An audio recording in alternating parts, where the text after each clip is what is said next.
बात यह है कि आज तो कामयाबी हुकूमत किया जी, कितनी बड़ी नहीं, टोटल कामयाबी हुकूमत की है।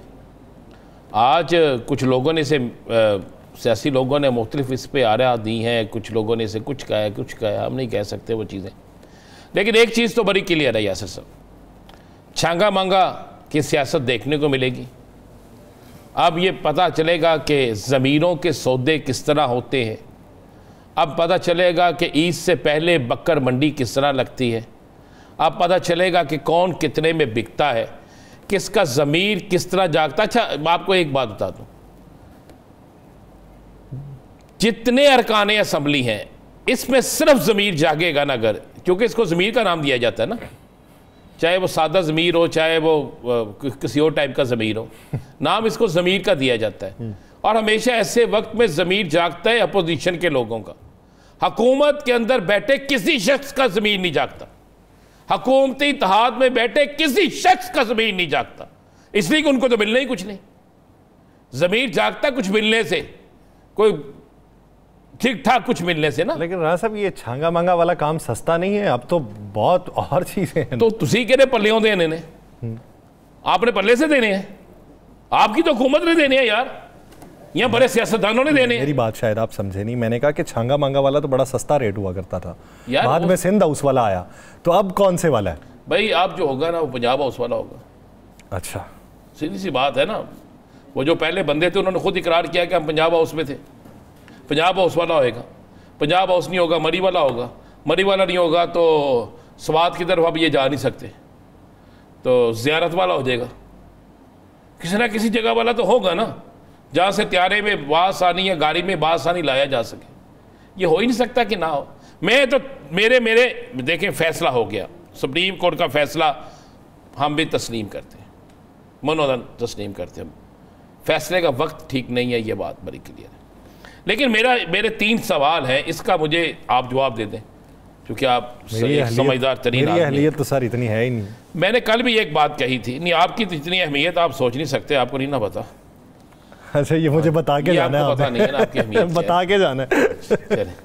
बात ये है कि आपने एक आर्टिकल बनाया, आपके आइन में इलेक्शन कमीशन ऑफ पाकिस्तान जो है वो कहता है कि जनाब फलां बंदे को इंतहाबी निशान इसलिए अलाट होगा शेर का मुस्लिम लीग नून को कि उनका लीडर उन्हें लेटर देगा ये हमारा उम्मीदवार है, और उसी की बिना पर इलाके के लोग उसे वोट देंगे कि इसके पास शेर का निशान है और ये उम्मीदवार मुस्लिम लीग नून का है। पीपल्स पार्टी वाले अपना लेटर जारी करेंगे जिसको उसको निशान मिलेगा तीर का, जमात इस्लामी वाले को किताब है तराजू का, जमीयत उलमा इस्लाम को किताब का, तहरीक इंसाफ को बल्ले का।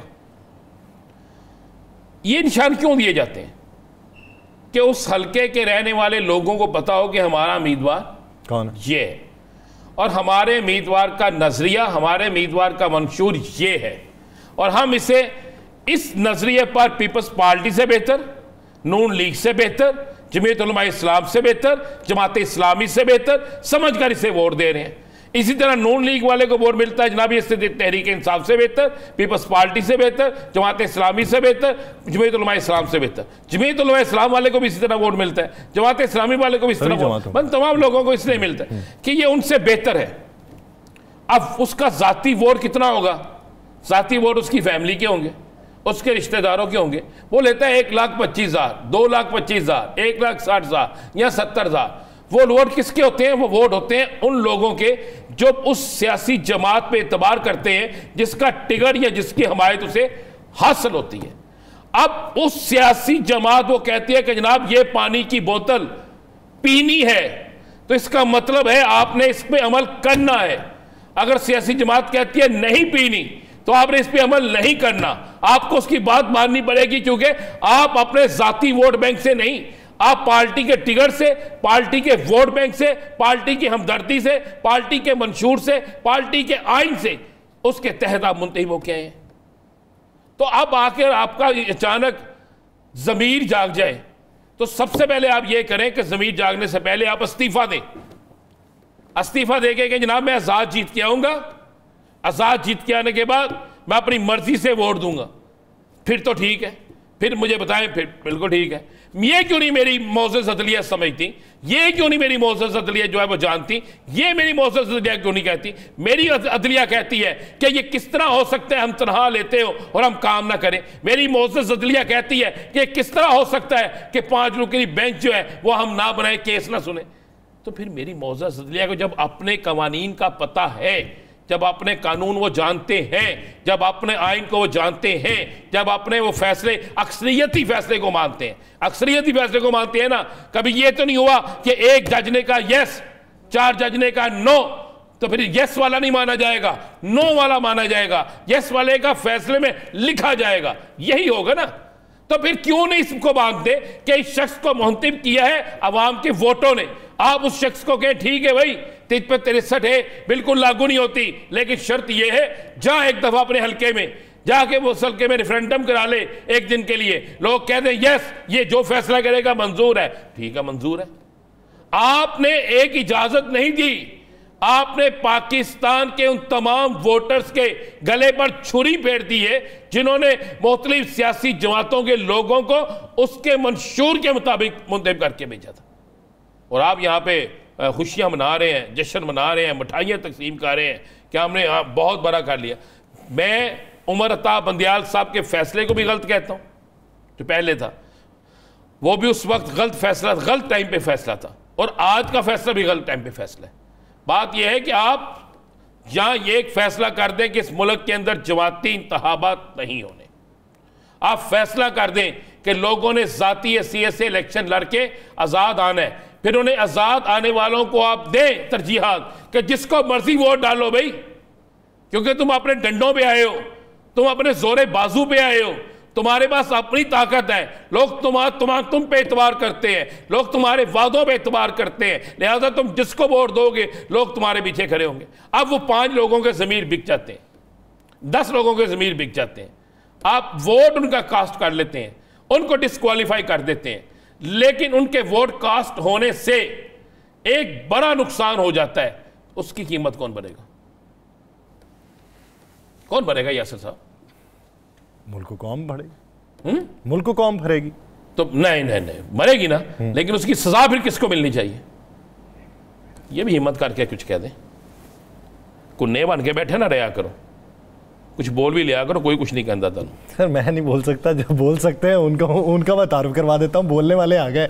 पाकिस्तान के सीनियर सियासत रोहेल असगर साहब ने इसी बीच में हमें ज्वाइन किया है। शेख साहब बहुत शुक्रिया आपके वक्त का। शेख रोहेल असगर साहब, राना साहब बात यहाँ पे उठा रहे हैं कि जिन लोगों का वोट शुमार होना है, उन लोगों का वोट शुमार होने के बाद वो तो नाअहल हो जाएंगे, यानी उन्होंने गलती की होगी तो नाअहल हो जाएंगे, लेकिन उनके वोट की वजह से अगर कोई बड़ी गलती हो जाए तो फिर उसका खुमियाजा किसे भुगतना पड़ेगा? जो पहले जो सिलसिला था मेरे ख्याल में वो तो जो डिफेक्शन क्लॉज की बात कर रहे हैं आप। जी जी, डिफेक्शन क्लॉज की अभी हम बात कर रहे हैं तो उसमें तो ये था कि फाइनेंस बिल पे वो अपनी पार्टी के अगेंस्ट वोट नहीं कर सकते, या पार्टी के खिलाफ वोट नहीं कर सकते, या पार्टी से हट के वोट नहीं कर सकते। जहाँ पे अगर कॉन्स्टिट्यूशन अमेंडमेंट की बात करते हैं तो यहाँ पे भी वही असूल था। अब क्या उन्होंने तरमीम कर रही है और कॉन्स्टिट्यूशन में क्या तरमीम कर रही है कि भी आप वोट कर देंगे उसके बाद आप नाअहल हो जाएंगे, अजीब सा नहीं है वैसे? यही शेख साहब हमारा जो आपकी बिल्कुल यही हम सवाल कर रहे हैं। मैं जो आपकी बात समझ पाया हूँ तो ये तो बड़ा अजीब सा है कि मतलब आप वोट तो कर सकते हैं लेकिन उसके बाद नाअहल हो जाएंगे, उस नाअहली का क्या फायदा? वो भी आप छोड़ देते हैं, उसको कहते नहीं नाअहल भी नहीं है, चलिए इसको माता पिता आजाद कर दीजिए, जो जिसका दिल करता करे। सबसे जरूरी बात जो करने वाली थी या जो आप इसको अमेंड करना चाहते हैं वो ये करें कि जो आवाम से मैंडेट लेके आता है एज ए इंडिपेंडेंट कैंडिडेट, उसकी कैंडिडेटशिप रहना चाहिए। उसको क्यों आप इसमें जिम्मे में ले आते हैं कि जी आप वो किसी पार्टी को ज्वाइन करें, इतने अर्से के दरमियान उसको पार्टी की ज्वाइन करनी पड़ेगी, तो उसको आप करते। ये तो मेरे ख्याल में यही एक जस्टिस था, बड़ा अच्छा था, बड़ा खूबसूरती थी ये कि आप अपनी पार्टी को बिट्रे नहीं कर सकते, आप उनके खिलाफ वोट नहीं कर सकते। अगर ये भी हो गया तो बस ठीक है, अल्लाह खैर सर आप करी जाए, जो आपका जी चाहता करें, मैं इसमें क्या कर सकता हूँ? मुझे क्या परवाह है, मेरा कौन सा वोट है यार।